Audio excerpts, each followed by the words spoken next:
Hi, welcome back to my YouTube channel, and today I'm going to show you how to make shower steamers. I'm going to show you also one of the easiest ways to decorate one.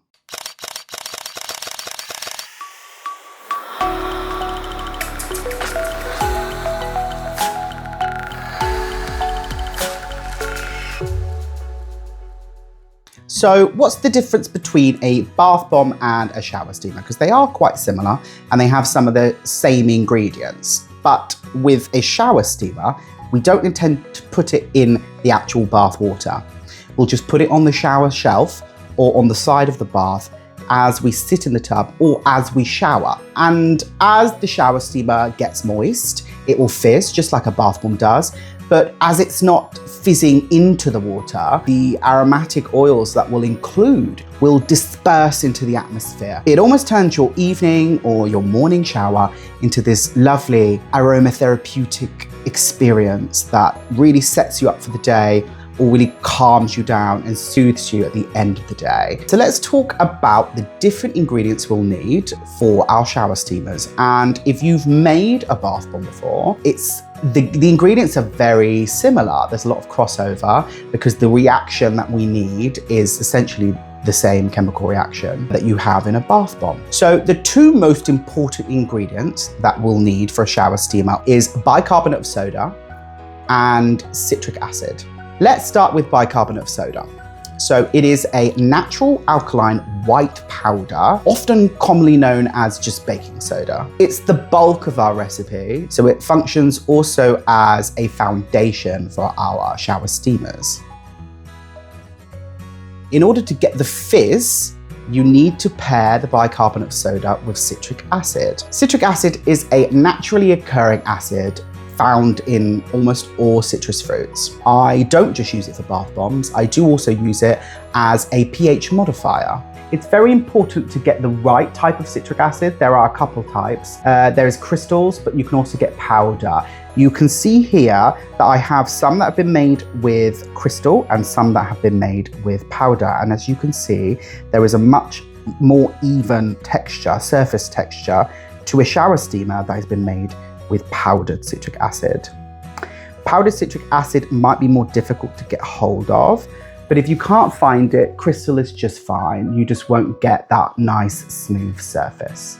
So when we combine baking soda with the citric acid and then we add water, a chemical reaction takes place. This is the fizz that you find in a shower steamer or bath bomb. However, if you didn't include an aromatic oil, such as an essential oil or a fragrance oil, CO2 extract, or maybe even an absolute, but if you don't include one of those, you will not have a shower steamer, really. You will have something that fizzes but doesn't smell. And I think that's crucially important for a shower steamer. The aromatic release into the atmosphere, into the steam while you take your shower is what really makes a shower steamer worth it. It helps you to invigorate the mind or calm it down or instill some sort of mindset or mood. This is what we call aromatherapy. And an aromatherapy shower steamer is perhaps my favorite use for a shower steamer.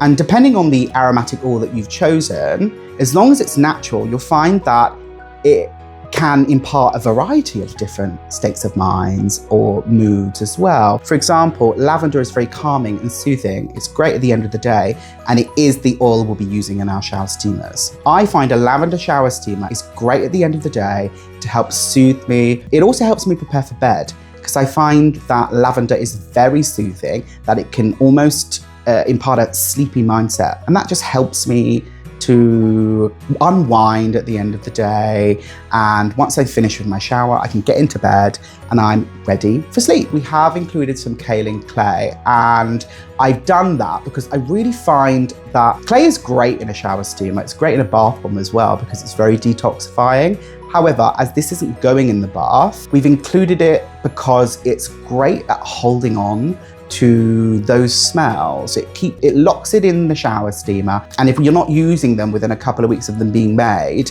sometimes the smell can fade. However, with the inclusion of the clay, that shouldn't happen. So we also wanted to decorate these bath bombs, but we weren't really sure how to do that. We've gone for a simple shower steamer. It's just white, and we're finishing it with a pop of color on top with a purple splash. It's simple and a very effective technique. So let's take a look at how we actually make these steamers. Once you've pre-measured your ingredients, add your bicarbonate of soda and clay to a mixing bowl.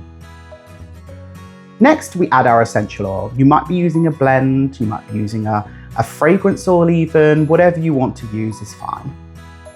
Mix it well into your dry ingredients. Make sure that the oil is fully distributed to ensure that the fragrance is even across the entire steamer, but also across your entire batch of steamers too. Now we need to add our citric acid, because if we had added it with our bicarb clay, there's a chance that our citric acid will set off a reaction as we add our essential oil. We're not adding any water to this formula, so generally you are quite safe, but even the essential oil can set off a reaction. So, better safe than sorry, add your citric acid at the end. Once again, sometimes it helps to get your hands in there. You want to check the texture of your mixture.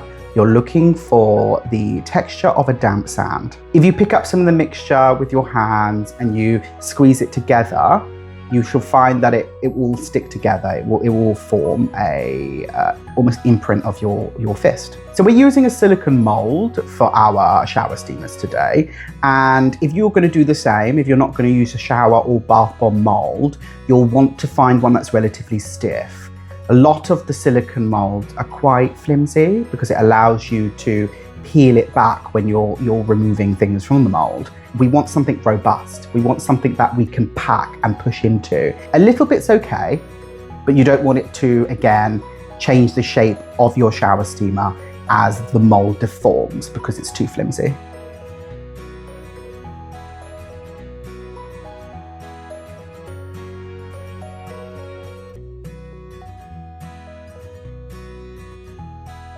Once packed, you can leave it as is, or you can smooth out that bottom edge by packing again with the base of a glass, a tumbler, anything flat and relatively heavy that you can run across the surface of those shower steamers.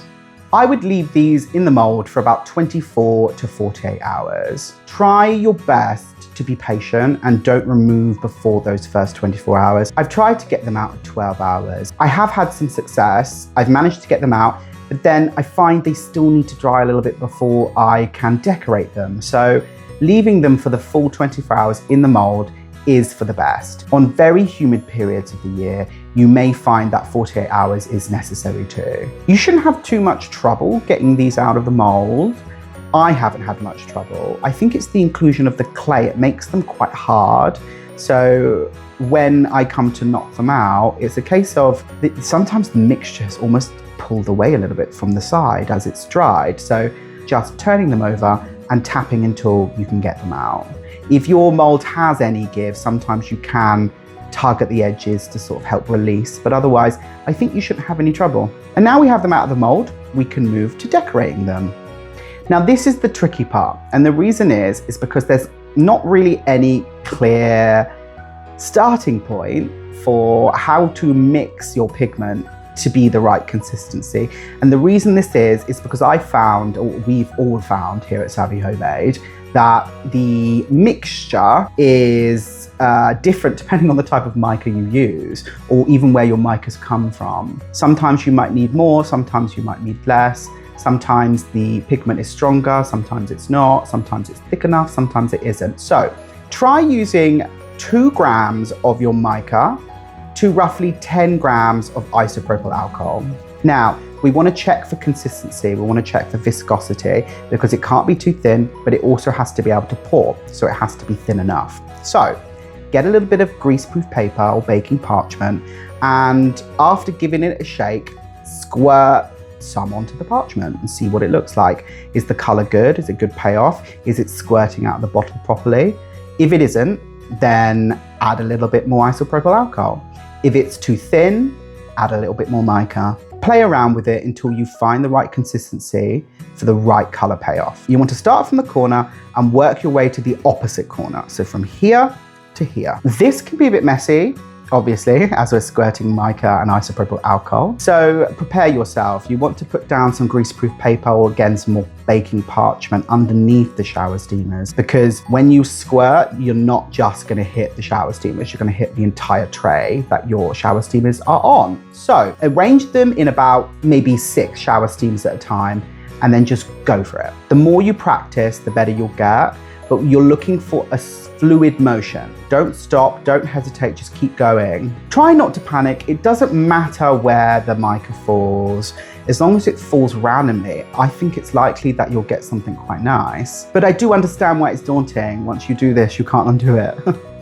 So I would just say, once you've started, just don't stop, keep going. You can even use multiple colors as well. If you wanted to use, say, purple and yellow, that would be lovely too. Experiment, get creative, see what you can come up with. Once you've finished the squirting, allow them to dry properly for a few hours. And that gives the isopropyl alcohol time to evaporate and leave just the pigment behind. But otherwise, your shower steamers are ready to go. I really love these, and I love these probably more than bath bombs, mostly because I don't like a bath as often as I used to. Sometimes I don't have as much time, so I'm often rushing to get out in the morning or rushing to get to bed in the evening too. So a shower's great, and I really love a shower steamer because it allows me to add that little level of luxury to my routine that I can't otherwise do. It's almost like a little spa treatment, you know? An aromatherapeutic bath treatment. So I hope you've enjoyed learning about shower steamers. I really enjoyed making them, and so did my mum.